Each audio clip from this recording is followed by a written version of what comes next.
Support continued to pour in for Queen Naomi and the families of the victims of the children Funfair Stampede that happened in Ibadan, Wednesday last week, which, as you already know, led to the cry of over 35 children, okay, as reported by different news fora, okay.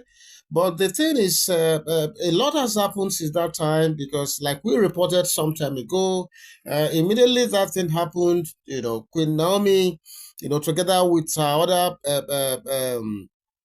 promoters, went to see to the first command, headquarters, and to be with them, to tell them what they know about what happened.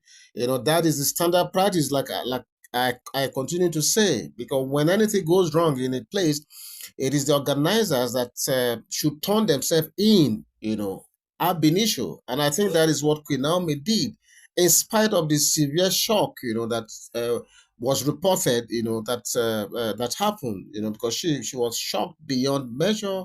She was traumatized and everything. But even with that, she turned herself in because this is who she is. Queen Naomi, that she's a very affable, very amiable, I'm very gentle human being, she's someone that cannot even hurt a fly. For those of you who know her very well, so when this thing happened, the trauma was beyond, was so big. But like I said, she had to do what needed to be done. And I don't see anything malicious in this, because even when there's an issue between a husband and a wife, and it result to a cry of even one of them, you see, by standard practice, the one that is alive, whether it is the man or the woman, has to turn himself or herself in to the authorities, because the questioning and investigation ought to start with them. It is a standard practice.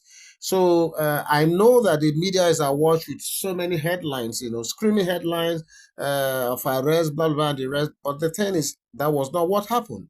She turned herself in as standard practice. Okay, so the thing is, Peter Obi, has waded into this matter, and in his words, he said, while still in mourning mood over the precious lives, lost due to the tragic incident stemming from the distribution of palliatives, palliatives. I am deeply pained that such occurrences, are a reflection of the severe hunger and poverty currently ravaging our nation. Our heartfelt condolences, go to the affected families, communities, and the states. Okay. So he went further to say the recent arrest of the organizers of the palliative distribution program in Oyo State, spearheaded by Queen Naomi, has come to my attention. I want to make a heartfelt appeal to the government to reconsider this action. Acts of goodwill, even when they unintentionally result in unfortunate situation, should be treated with much concern. And he went on and on and on. But what he was saying, the fulcrum of what he was saying was that, look, this is a woman who has been in this thing for several years now, moving from one city to the other, to the point that he does this at December, every December, to bring succor and hope, to children who are from very indigent homes and the rest, and that was all she wanted to do. Okay. Don't forget that the Yoruba Council worldwide also allegedly, okay, commiserated with the victims, the families of the victims, and showed support, for whatever effort that is being made, to unravel, the cause of the remote and the immediate cause of that stampede. Okay. And we just sincerely did a report on that. Apart from Peter Obi, that is, lending his voice to this matter right now, and the Yoruba Council worldwide, which was also widely reported in the social media, and the Agrigo FMMD, also lend his voice. Don't forget that when this issue happened, he was also a subject of attack. He became unconscious. He landed in the hospital.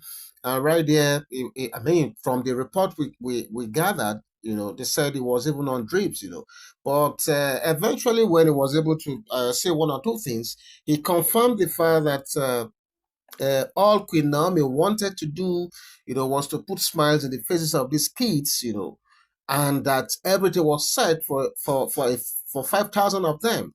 That even Queen Naomi went further to make provision for more than 5,000, by renting over 5,000 plus shares. I think she rented close to like 5,000 plus or 6,000 shares, even though they made plans for 5,000. So that means from her own end, she did everything she needed to do. And according to the Agidigbo FM radio MD, he said not until parents, and hoodlum, most likely, started throwing kids, over the fence. I mean, scaling fences, bringing children up and down, and not agreeing to, to go away. That was what, in his words, led to this the stampede, that resulted to the unfortunate situation that we found ourselves. This was the words of the Agidigbo FM MD. Okay. Then there have been accounts from eyewitness, here and there. There are avalanche of them all over the social media. These are people who were there and they saw how the greed of certain people. I'm not talking about all Ibadan people now. There was this eye report, not one, not two, not three, who said the greed from some of the people, some of the parents, was also the reason why we had that high level of fatality. Because according to the eyewitness report, it was alleged that a lot of the parents, upon the organizers announcing that they've gotten the 5,000 plus, I think 5,090 or thereabout, I'm not too sure now. After they got those numbers, they locked the gate and told every other person to go away because they cannot accommodate further. It was after that announcement was made that all hell was let loose. Parents refused to go. They started coming in from all corners, trying to bring down the gates. They started scaling the fences. Women who were strapping babies on their backs, they're scaling fences. And there was even this account that one of them, the rapper, got loose and that baby fell and it was an instant buy, according to the eyewitness report. Several cases like that. So I think the greed of some of these parents was also one of the reasons, according to what the Agribo FM radio man said. Okay. And this eyewitnesses are also corroborating this. Okay. So in all of this, you know, we can also look at the issue of hunger in the land. I tell you, if you are not that seriously hungry, you wouldn't want to, throw in your kids. Some parents, according to the report, threw not one, not two, not three. Some took 4, 5 kids to that place because they wanted to get 5,000 times the number they're able to throw in there. I think greed, was an issue, and hunger as well. So that is why I'm saying that in all of this, is also, can we also look at the issue of hunger in the land?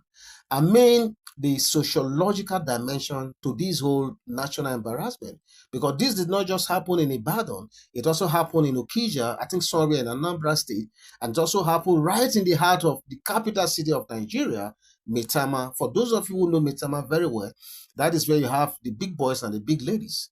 And for this to have been able to happen right there in the seat of power, it tells you a lot about the hunger in the land. Okay?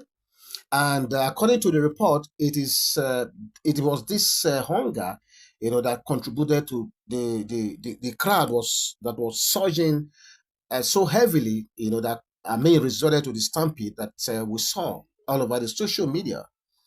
So now it is possible that element of severe hunger and hardship in the land could have contributed to this unfortunate crying of this our innocent children. Okay, so without a shadow of doubt, this was indeed a big factor. Yes, I'm saying it. The issue of hunger in the land was a big, big, big factor. I know the politicians, from this neck of the woods will never agree with this, but the truth is the truth regardless. So while we grieve and quake in anger, Let it be known that it is right, it is our right to do so, because it is the natural reaction when we experience this sort of loss. However, it is also important to approach the situation with empathy and a focus, on understanding what went wrong so that we can prevent similar tragedies from ever befalling us again. So this is the news that came out at this time, and I'm bringing it to say, look, with the support that is coming from all corners, I want to appreciate Mr. Peter Obi for also lending his voice. I want to appreciate the Agrigo FM MD for speaking out. I want to appreciate, in fact, our dear Kabi who spoke out and said, Ooni of and said Queen Naomi has strong love for children, and that is the reason why she has always been doing this year in and year out. So I'm so happy that the KBS himself was able to, speak for Queen Naomi. So the aggregate of all this support coming, it means a lot at this time. Okay. So this is the report that came out at this time. I will decide to bring it out just the way it is. So I want to appreciate every Queen Naomi fan all over the world who are praying, fervently, for Queen Naomi at this time. Please continue to pray for her, because we know that at the end of the day, she will come out of this whole thing, stronger and stronger. Okay, I'm going to be back again. God bless you. Bye bye.